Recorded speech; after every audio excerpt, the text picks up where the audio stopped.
this is Elsa. We will be doing a full haircut and a full bath on her during this video. This is our first time with her, and today for this video we will be using a 10 blade going in the direction of the grain of the hair.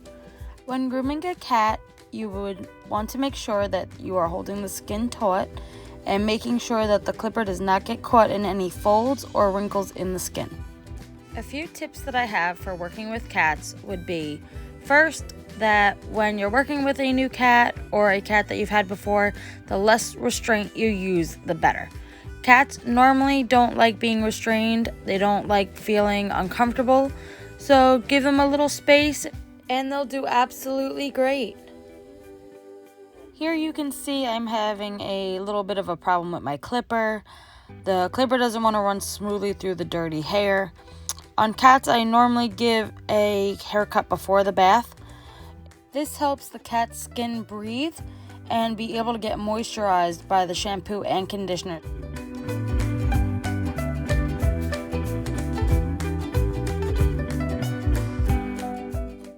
While grooming before the bath actually does have a lot of beneficial properties, it also helps with the drying time. So once the cat is all shaved down, once we give him the bath and start doing the drying process, it will cut down the time by almost half. I do also want to note that before the grooming process, I do clip their nails, just because if they do get angry, it would be less likely for me to get hurt. And in the video, you may notice me switching out my blade or clipper a lot. That is because I am switching to new, sharper blades, trying a few different techniques to see if it's my clipper, or if it's the hair, or what I can change to make it a little smoother. Here, I actually changed the battery out because I realized there wasn't enough power. This one started running a lot smoother. I was very happy. I did notice that it was actually red. I have had problems with this clipper once before.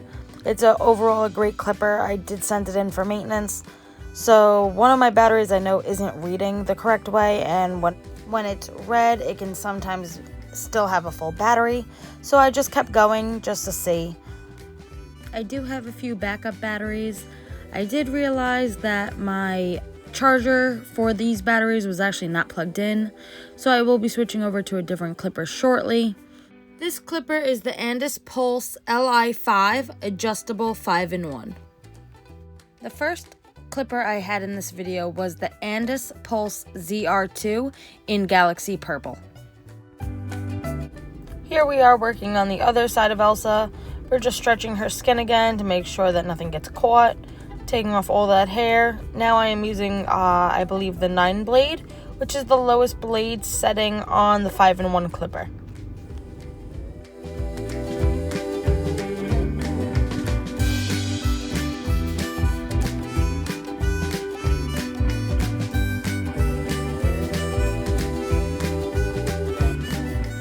Here I am brushing out Elsa.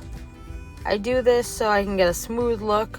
I also will back brush a little bit just to get the hair to stand up. So when I go over it with the clipper, it will come out as a smoother cut.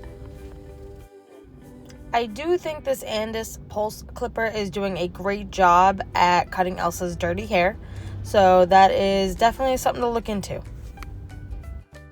Here I am moving on to Elsa's neck. Just trying to clean up that line a little bit before the bath. She does great for this overall. We move on to the leg for a few minutes also, doing her side and trying to get her done before we need assistance with putting her lateral. In between certain parts of the grooming that I know can get a little annoying and frustrating for them, I do pet them, reassure them that they're okay, give them a little bit of love, and then I just try to continue very easily. And if they do get stressed out, I do continue with the petting and giving them a tiny break.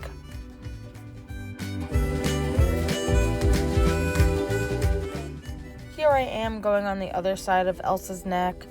I do this to try and get a cleaner line before the bath, so when we're done with the bath, I can just easily scissor trim it up. It'll be less hair for us to take off later after the bath.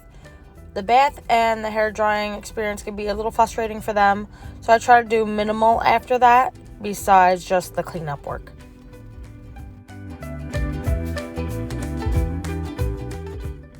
Again, Elsa got a little stressed out, so I just stopped grooming for a minute and just gave her some pets, give her some love, and just reassure her that she's okay. Here I am working on Elsa's front leg. I am stretching it out a bit just so I can get in with the clipper nice and smoothly, just so I can get all this area that's very thin skin cut very easily without having any problems.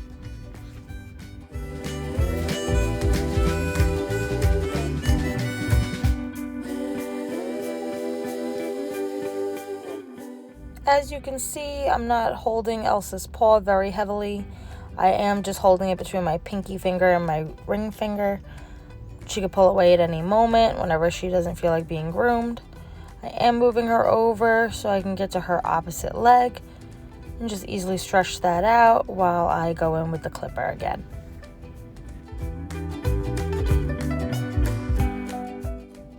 Here I am with some assistance with Elsa lateral, just so I can get some of her underbelly and some of her back leg done. She doesn't like this too much. I don't honestly like to keep cats scruffed for too long. So in about 2 minutes, I do stop and give them a break and give them some pets, and then I readjust them from there.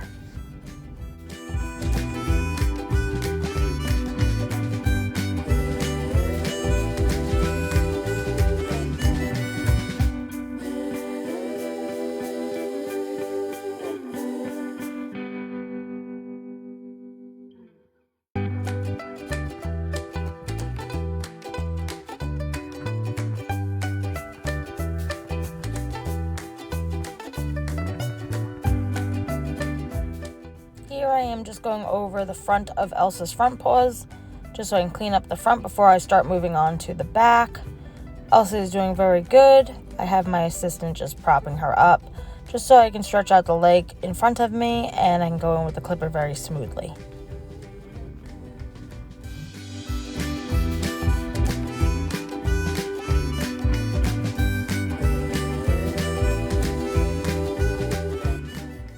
Here I am with my assistant again.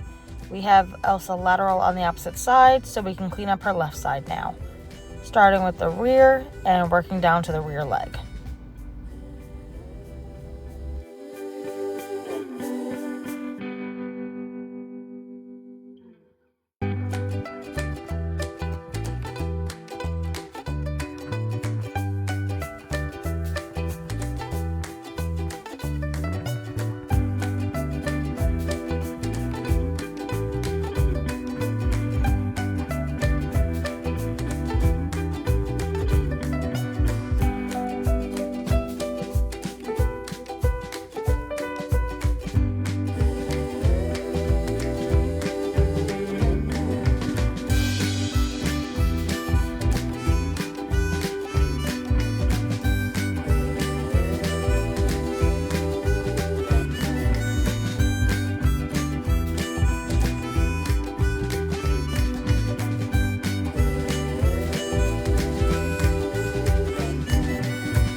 Just for peace of mind and safety of Elsa, I do have my assistant try and just move her tail away a few times. She is flickering it around quite a bit, so I know she is a little irritated at this point, so I will be slowly stopping and giving her a break. Here I am going in with the clipper just to shape up her tail. On a lot of my cats, I take about 2 inches off the tail on the base, and I just flare it out just quite a bit, just so it gives them a cute little puffy look when they when they have their tail up.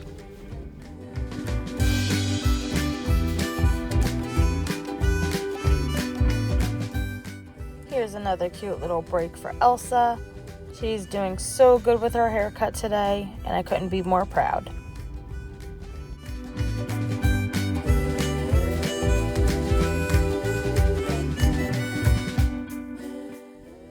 At this point, I am just looking around her body, looking for anywhere that I may have missed, anything I want to do before the bath, just to make it a little bit more time-saving later.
when cleaning inside the sanitary area, just make sure you have a nice cool blade, just so you don't irritate the skin in any way.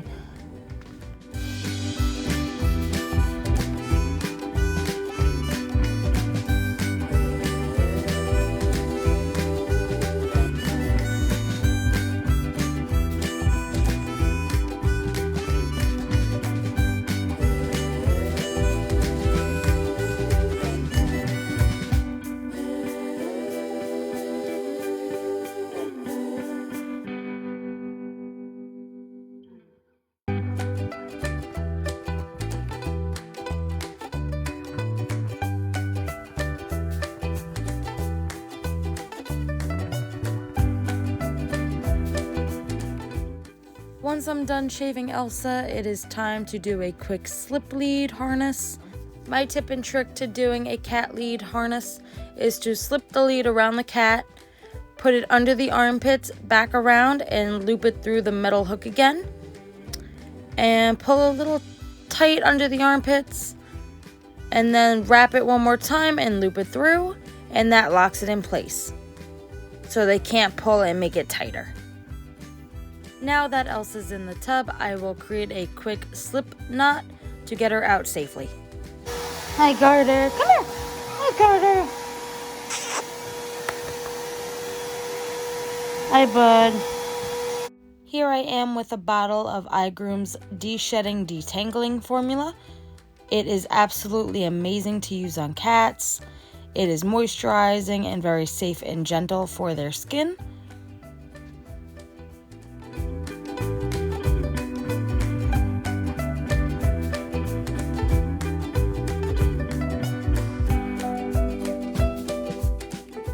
When working on cats in the tub, you just want to be very gentle with them. They are a little nervous of the water in general. Just work with them slowly, goes at their own pace. If they don't like it, give them a small break, and they should do great.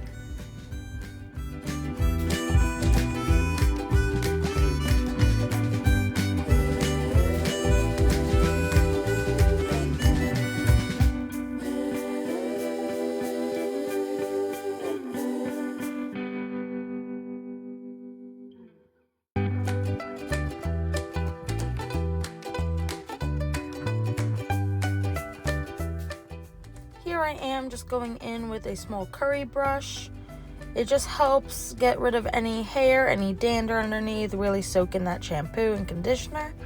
It does great for the skin, as it can help exfoliate the skin and really work down deep into the coat.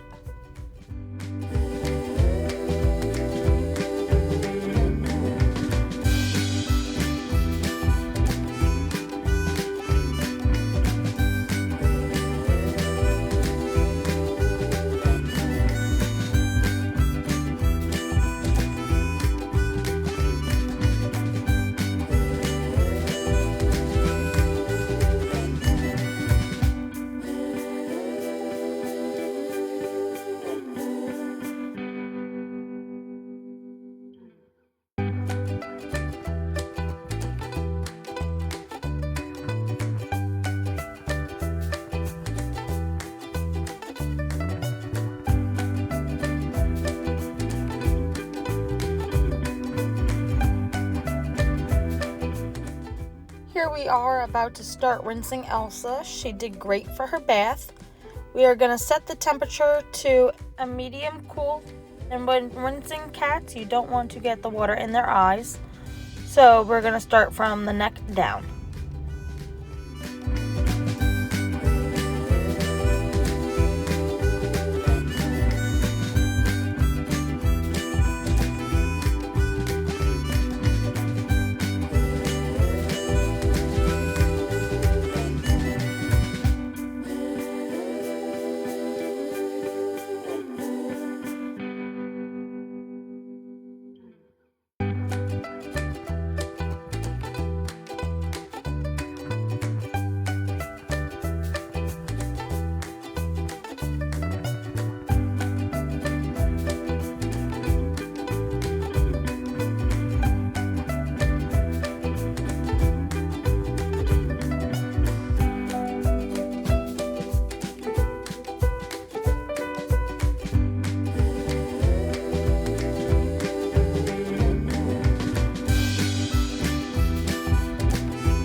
did amazing for her bath. Here we are unhooking her slip lead. We're gonna put a towel around her now and wrap her up, just to absorb some of that extra water before we start the drying process. Bye, Elsa.